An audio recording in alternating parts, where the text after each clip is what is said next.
오늘 유월절은 그리스도의 피를 증거하는 진리다라는 주제를 가지고 여러분과 함께 하나님 말씀 상고해 보도록 하겠습니다.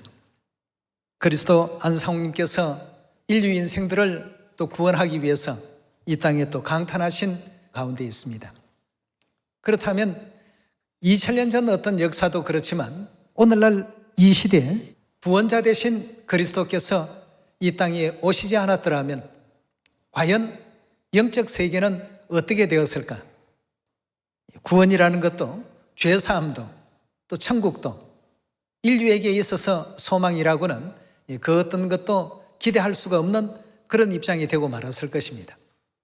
유월절과 그리스도의 그 보혈의 피, 굉장히 참 중요한 내용 가운데 있습니다.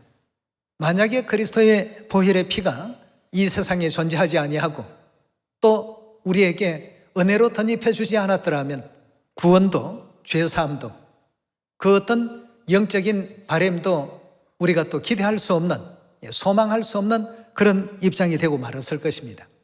그래서 그리스도의 보혈의 피는 참으로 우리 영적 세계에서 필요한 것이고 고결한 것이라는 것을 에베소 1장을 통해서 살펴보도록 하겠습니다. 에베소 1장 7절의 말씀 보시면 우리가 그리스도 안에서 그의 은혜의 풍성함을 따라 뭐로 말미암아 구속 죄사함 받았다고 했습니까? 그의 피로라고 되어 있습니다. 그럼 그의 피가 없이 구속 가능합니까? 안 됩니다. 이 땅에 수많은 억만금을 가지고도 구원 안 되죠. 또 이 땅에 있는 수많은 어떤 지식과 지혜와 과학적인 어떤 기술을 가졌다 할지라도 구속받을 수 없습니다. 죄사함은 어떻습니까? 안 됩니다. 오직 이 모든 것을 가능케 해주신 것은 그의 피가 있었기 때문입니다. 베드로전서 1장 18절의 말씀 계속 살피겠습니다. 1장 18절의 말씀 보시면 너희가 알거니와 너희 조상의 유전한 망령된 행실에서 구속된 것은 은이나 금같이 없어질 것으로 한 것이 아니요 오직 흠없고 점없는 어린 양 같은 그리스도의 뭐를 했다고요? 그리스도의 보배로운 피가 이 모든 것을 가능케 했던 것이지 결단코 다른 어떤 물질적인 것이나 영물들의 어떤 힘으로서 이루어진 내용이 아니라는 것을 성경은 우리에게 분명하게 짚어서 설명하고 있습니다. 요한계시록 우리 1장 계속해서 찾도록 합시다. 1장 5절의 말씀 보시면 또 충성된 정인으로 죽은 자들 가운데서 먼저 나시고 땅의 임금들의 머리가 되신 예수 그리스도로 말미암아 은혜와 평강이 너희에게 있기를 원하노라. 우리를 사랑하사 그의 피로 우리 죄에서 우리를 해방하시고 그 아버지 하나님을 위하여 우리를 나라와 제사장으로 삼으셨더라고 했습니다. 여기도 지금 보니까 우리가 하나님 나라에 가면 왕같은 제사장의 역할도 하고 우리를 나라와 제사장으로 삼게 되는 근원적인 힘이 어디에서 나왔다고요? 그의 피로 말미암아 그의 피로 우리 죄에서 우리를 해방하시고 이런 이제 은혜로운 위치까지 놓아두시게 되었더라고 이렇게 알려주고 있습니다. 그렇다면 그리스도의 존재는 참으로 우리 억만금으로 비교할 수 없는 그런 높은 가치가 있다는 것을 다시 한번 생각해 보지 않을 수가 없습니다. 그의 피가 없고서는 우리는 아무것도 이룰 수가 없고 우리가 소망했던 어떤 그 장소나 시간은 결단코 우리에게 올 수 없었구나 하는 이 사실을 확인해 볼 수가 있겠습니다. 이런 모든 내용들이 그리스도의 은혜로운 보혈의 피가 있었기 때문에 가능했다는 것을 성경은 우리에게 여실히 증거하고 있습니다. 로마서 5장 9절의 말씀 보겠습니다. 그러면 이제 우리가 그 피를 인하여 뭘 얻었다고 했습니까? 의롭다 하심을 얻었은즉 더욱 그로 말미암아 진노하심에서 구원을 얻을 것이니라고 했습니다. 여기 의롭다 하심도 결국 뭘 통해서 얻게 되었다고 했습니까? 그의 피로 말미암아. 그렇다면 그 보혈의 피가 없었다고 한다면 우리 영적 세계 속에서 구원도 구속도 죄사함도 하늘나라의 왕 같은 제사장도 그 어떤 역사도 우리는 소망할 수가 없고 또 기대할 수 없는, 정말 소망의 등불이 다 꺼져버리고 또 천국에 대한 그 모든 은혜로운 그 역사가 그리스도의 보혈에 피가 있었기 때문에 가능했다는 것을 성경은 계속적으로 지금 우리에게 설명하고 있습니다. 골로새 1장 20절의 말씀 보겠습니다. 그의 십자가의 피로 화평을 이루사 만물 곧 땅에 있는 것들이나 하늘에 있는 것들을 그로 말미암아 자기와 화목해 되기를 기뻐하심이라고 했습니다. 화평케 하는 이와 같은 모든 일에 있어서도 그리스도의 피가 없이는 결단코 이루어질 수 없다는 사실을 성경은 우리에게 설명하고 있습니다. 자, 그렇다면 염소라든가 황송아지라든가 또 암송아지라든가 이런 짐승으로서 제사를 지냈던 구약의 그 역사를 우리가 바라보면 전부 피로 말미암아서 죄사함을 얻도록 하나님께서 생활 속에서 가르쳐 오셨습니다. 결국 죄사함 얻고 구원 얻고 천국 갈 수 있는 이런 그리스도의 보혈의 피에 대해서 모세 시대로부터 예수님 시대까지 1500년이라는 그 긴 세월 동안 계속 집중적으로 교육을 하신 것입니다. 그리고 마침내 이 땅에 육체를 쓰시고 오셔서 십자가에 우리 죄를 대신해서 피 흘려주시고 모든 인생들을 죄 가운데서 속량하시고 구원하셔서 영원한 천국에 이를 수 있도록 이런 어떤 은혜의 문을 하나님께서 또 열어주신 것 아니겠습니까? 자, 그렇다면 그리스도의 보혈의 피를 하나님께서 어디에다가 또 어떤 규례 속에 접목을 시키셨는지 우리 마태복음 26장 17절의 말씀 함께 보시겠습니다.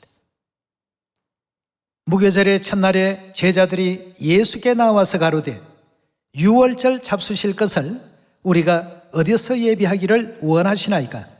가라사대 성하나무에게 가서 이르되 선생님 말씀이 내 때가 가까웠으니 내 제자들과 함께 유월절을 너 집에서 지키겠다 하시더라 하라 하신대 제자들이 예수의 시키신 대로 하여 유월절을 예비하였더라 하고 했습니다. 자, 유월절 이와 같이 준비하시고 지키시는 장면입니다. 26절로 넘어가 보겠습니다. 저희가 먹을 때에 예수께서 떡을 가지사 축복하시고 떼어 제자들을 주시며 가라사대 받아 먹으라 이것이 내 몸이라 하시고 유월절에 떡을 주시면서 제자들에게 그 떡의 의미를 설명해 주셨습니다. 내 몸이라 하시고 27절의 말씀 보시면 또 잔을 가지사 사례하시고 저희에게 주시며 가라사대 그 잔 안에는 뭐가 담겨 있습니까? 유월절에 포도주가 담겨 있는 잔이죠. 너희가 다 이것을 마시라. 이것은 유월절의 그 포도주는 죄 사함을 얻게 하려고 많은 사람을 위하여 흘리는 바 누구의 피라고 했습니까? 나의 피 곧 언약의 피니라고 했습니다. 유월절은 그리스도의 피를 증거하는 진리라고 했는데요. 유월절의 그 포도주에 대해서 예수님께서 설명하시기를 이것은 죄 사함을 얻게 하려고 많은 사람을 위하여 흘리는 바 나의 피 곧 언약의 피라 알려주고 계십니다. 이것은 나의 피다. 그렇다면 결국 유월절 예식에 참여하지 아니하고는 그리스도의 보혈의 피공로를 덧입을 수 있는 이 약속에 나아갈 수가 없는 것입니다. 그리고 이것을 언약해 놓으셨다고 하고 이자는 내 피로 세우는 새 언약이라고 누가복음에는 분명히 말씀하셨습니다. 우리가 그리스도의 그 보혈의 피를 생각을 해볼 때 많은 교회에서 예수 그리스도의 보혈의 피공로를 물려받은 교회요, 믿고 있는 교회요, 그러므로 구원에 함께 동참할 수 있는 교회라고 상당히 자부하고 있습니다. 유월절 안식일 안 지켜도 그리스도의 보혈의 피를 믿기만 하면 다 참여한 것이다. 그렇게 지금 얘기들을 하고 있습니다만 우리 하나님께서는 그리 말씀하지 아니하셨습니다. 유월절 떡과 유월절 포도주를 주시면서 유월절 떡에는 성체로서 의미를 부여해 주시고, 유월절 포도주를 가지고서는 이것은 바로 많은 사람들의 죄 사함을 얻게 하기 위한 나의 피라고 이렇게 분명히 알려주셨습니다. 여러분, 부모와 자녀의 관계를 확인하려면 요즘은 이제 DNA 검사를 하면 금방 알 수 있다고 하는데요, 맞다 틀린다 서로 이렇게 갑론을박할 필요가 없습니다. 피 한 방울이면 진짜인지 아니면 가짜인지 금방 다 알 수 있습니다. 예수님께서는 유월절 피를 나의 피라고 이렇게 알려주고 계십니다. 그래서 이것이 없는 자와 이것이 있는 자를 요한복음을 통해서 설명해 주셨는데, 우리 요한복음 6장 한번 열어봅시다. 요한복음 6장 53절의 말씀 보시면,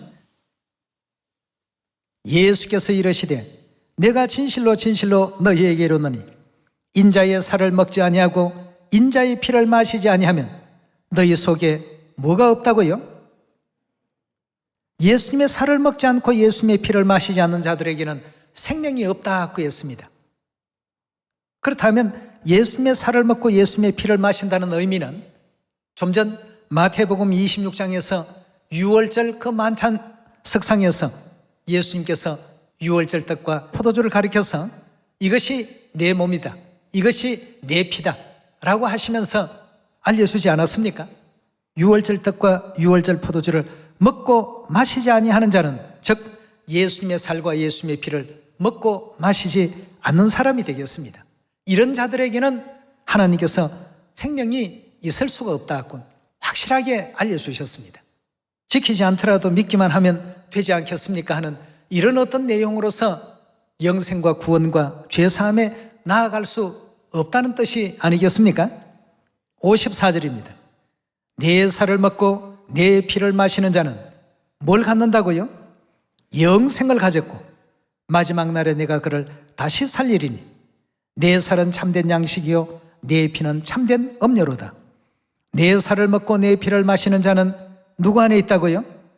그리스도의 성체가 내 속에 있고 그 보혈의 피가 내 속에 있다면 나도 그 안에 거하나니, 57절의 말씀 보시면 살아계신 아버지께서 나를 보내시며 내가 아버지로 인하여 사는 것 같이 나를 먹는 그 사람도 나로 인하여 어찌 된다고 했습니까?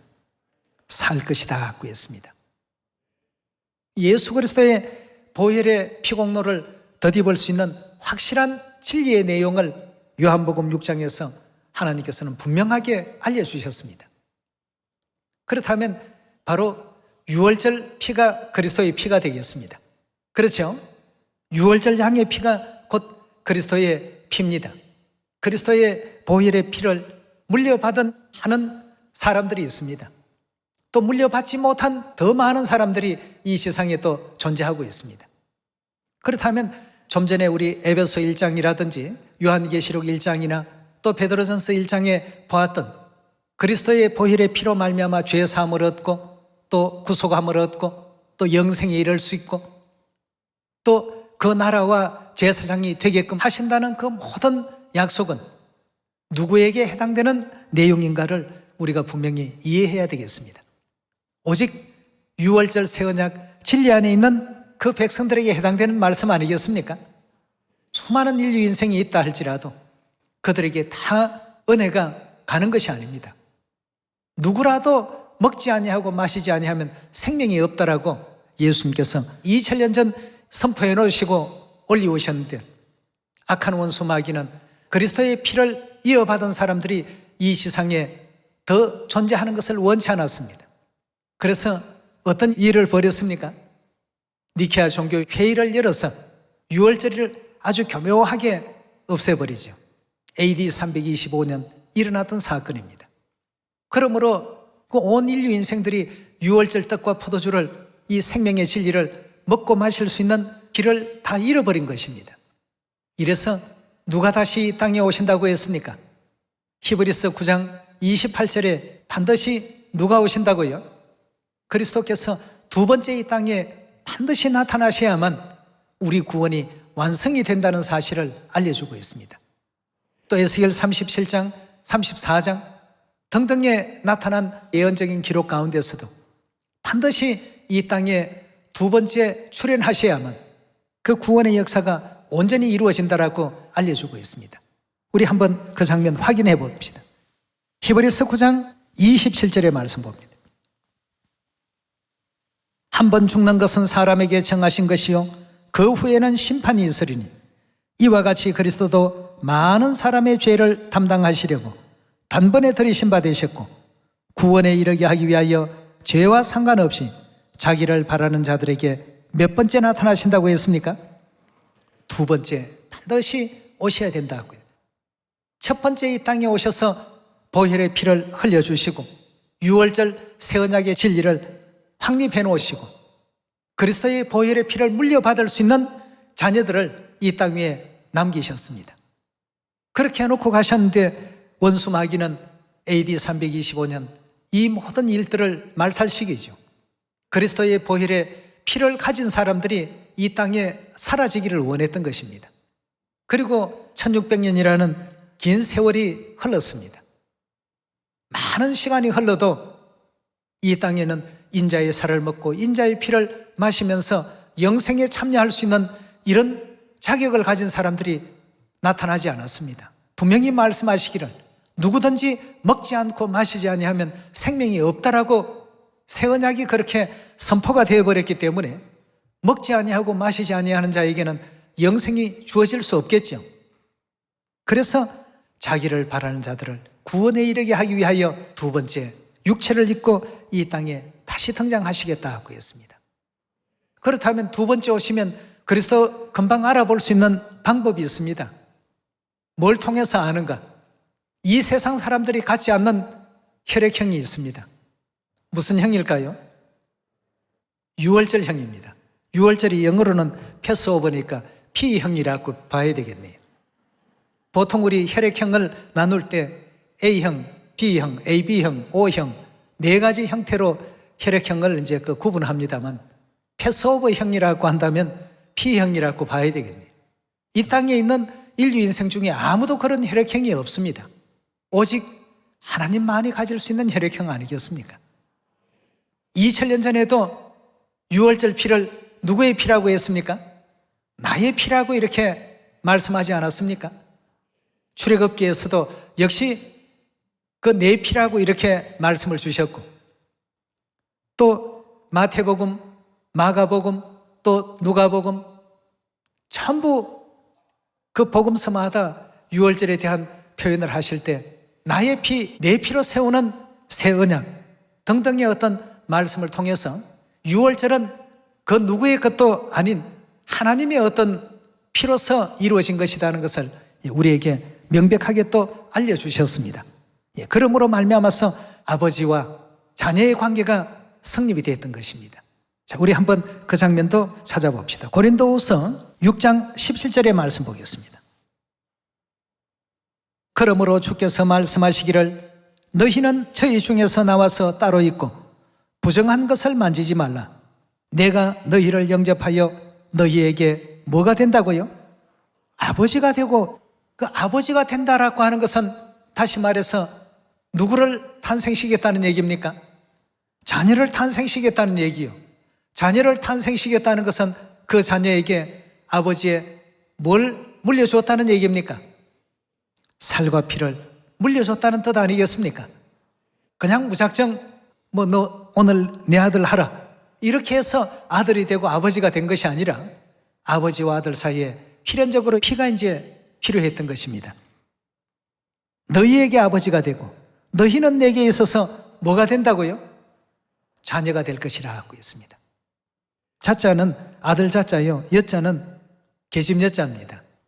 영문 성경에는 아들들과 딸들이 될 것이다 이렇게 분명하게 하나님께서 말씀을 해놓으셨습니다. 그렇다면 하나님의 혈액형과 우리의 혈액형은 영적으로 본다면 같은 형이 아니겠습니까? 유월절 형이 되어야 되겠습니다. 오늘날 이 세상에 해변가의 모래알 같은 많은 교회가 있고 하나님을 아노라 믿노라 자부하는 수많은 사람들이 있습니다만 하나님께서는 그들을 내 자녀라고 말하신 적이 없습니다. 요한복음 6장에 분명히 말씀하시기를 그 누구든지라는 이 말씀을 먼저 언급을 하시고 인자의 살을 먹고 인자의 피를 마시는 자는 영생을 가질 것이다. 그러나 누구든지 내 살을 먹지 아니하고 내 피를 마시지 아니하는 자는 그 속에 뭐가 없다고요? 생명이 없을 것이다. 생명이 없다라고 하는 그 의미는 하나님의 자녀가 아니라는 얘기입니다. 하나님의 자녀라면 당연히 하나님의 그 가장 중요한 속성이신 영생이라는 내용을 유전자로서 물려받아야만 되는 것입니다. 성경 66권 가운데 예수님의 유월절 성만찬, 얼마나 참 중요한 대사건입니까? 성경 가운데 기록되어 있는 유월절에 대한 이 부분은 역대 화가들이나 또 아니면 각종 그 예술가들이 서로 앞다투어서 크게 조명을 했는데, 오늘날 수많은 교회들은 이 유월절이 의미 없는 것처럼, 지키지 않아도 되는 것처럼 얘기하고 있습니다. 하나님의 자녀가 아니라는 이와 같은 증거가 그들에게 분명하게 표현된 내용이라고 볼 수 있겠습니다. 그래서 하나님은 나는 너희에게 아버지가 되고, 아버지가 된다는 것은 혈연관계 아니겠습니까? 부모와 자녀, 그 사이는 전부 혈연으로 연결되어 있는 그런 관계입니다. 혈연관계라고 한다면 아버지의 그 살과 피가 자녀들에게도 그대로 전가가 되어야 되겠습니다. 그래서 우리 시온은 전 세계 어디에 있더라도 거룩한 유월절을 지키고 있지 않습니까? 유월절을 왜 지킵니까? 절기이기 때문에 지키는가요? 물론 절기이기 때문에 지킬 수도 있겠습니다만, 그날은 하나님께서 하나님의 자녀들에게 살과 피를 물려주시는 굉장히 참 중요한 날이기 때문에 전 세계에서 유월절을 우리 모두가 또 거룩하게 지키는 것 아니겠습니까? 그래서 고린도 후서에도 나는 내게 아버지가 되고 너희는 내게 아들과 딸들이 될 것이라고 하셨는데, 자, 그렇다면 아버지가 있고 자녀의 존재가 있다는 것은 결국 이 사이에 누가 또 존재하신다는 의미가 또 되는 것입니까? 어머니가 또 반드시 계셔야 되겠죠. 아버지는 이런 것을 우리에게 가르쳐 주기 위해서 나는 유월절 밖에는 모릅니다 라고 하실 때가 계셨습니다. 그 유월절이 중요하다는 걸 세상 사람들이 못 깨달으니까 안타깝고 답답해서 그렇게도 한 번씩 말씀을 주실 때가 있었습니다. 그것이 이제 무슨 의미냐 하면, 유월절이라는 이 진리를 가지고 오신 이가 누구라는 얘기입니까? 내가 곧 하나님이다 하는 내용에 대해서 전 세계에 알려주시고 공포하시는 내용인데도 불구하고 세상은 그를 어떻게 했다고요? 알지 못하였고 자기 땅에 오매 자기 백성들이 영접지 않더라. 똑같은 일이 초림 때나 이 재림 때 반복이 지금 되고 있는 것입니다. 그러나 성령 시대에는 아버지께서 너희는 내게 자녀가 될 것이라 하신 이 말씀만 하신 것이 아니라 우리에게 누구도 계신다는 것을 알려주시고 가셨습니까? 어머니 계신다는 이 사실을 우리 자녀들에게 분명히 또 나타내시고 가셨습니다. 갈라디아서 4장 26절의 말씀 보겠습니다. 4장 26절의 말씀 보시면, 오직 위에 있는 예루살렘은 자유자니 곧 누구시라고요? 우리 어머니라고 했습니다. 자녀들에게 생명을 유전시키시는 하늘 어머니. 어머니 없이 결단코 자녀의 존재는 탄생이 될 수가 없습니다. 누차 여러분들에게 많은 말씀을 드렸습니다만 21세기에 와서 생명공학에 관여하는 이 과학자들이 생명의 그 근원을 추적해 보니까 결국 이 생명이 어머니에 의해서 유전된다는 사실을 발견하게 된 것입니다. 너무 익숙한 단어입니다만 미토콘드리아는 어머니 것만 자녀들에게 유전이 되는데, 만약에 그 미토콘드리아 유전체가 자녀들에게 전달되지 못한다면 그 자녀들은 한순간도 움직일 수도 없고 그 에너지를 얻을 수가 없는 것입니다. 말도 할 수 없고 작은 어떤 근육이라도 움직일 수 있는 힘조차도 가질 수가 없는 것입니다. 다시 말해서 생명의 어떤 원천은 바로 어머니에 의해서 자녀들에게 물려지게 된다는 이 사실들을 발견하게 되었고 또 밝혀내게 되었던 것이죠. 이 어머니 없으면 생명도 없는 것입니다. 그래서 갈라디아 4장 26절에 주신 말씀과 같이 우리 영예는 아버지뿐만 아니라 어머니 하나님께서도 계시고, 이래서 이제 우리는 온전한 영의 가족들, 하늘 자녀가 될 수 있다는 이 사실을 하나님께서도 알게 하셨습니다. 자, 이 문제에 대해서 로마서 8장 16절의 말씀 봅니다. 성령이 친히 우리 영으로 더불어 우리가 누구라는 것을 증거했다고요? 하나님의 자녀인 것을 증거하시나니, 그 하나님의 자녀라는 사실을 성령께서 뭘 가지고 증거하시겠냐 이겁니다. 하나님의 그 피가 우리 속에 흐르고 있습니다. 하나님의 살이 우리 속에 있습니다.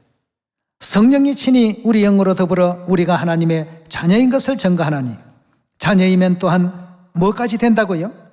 자녀라면 당연히 하늘나라를 물려받을 후사들이 된다고 했습니다. 자녀이면 또한 후사, 곧 하나님의 후사요, 그리스도와 함께한 후사니 우리가 그와 함께 영광을 받기 위하여 고난도 함께 받아야 될 것이니라. 생각컨대 현재의 고난은 장차 우리에게 나타날 영광과 좋게 비교할 수 없도다 했습니다. 이 땅의 것은 잠깐인데 하늘의 것은 무궁무진하다는 얘기입니다. 영원하고 영원하고 영원할 것이다 말이에요.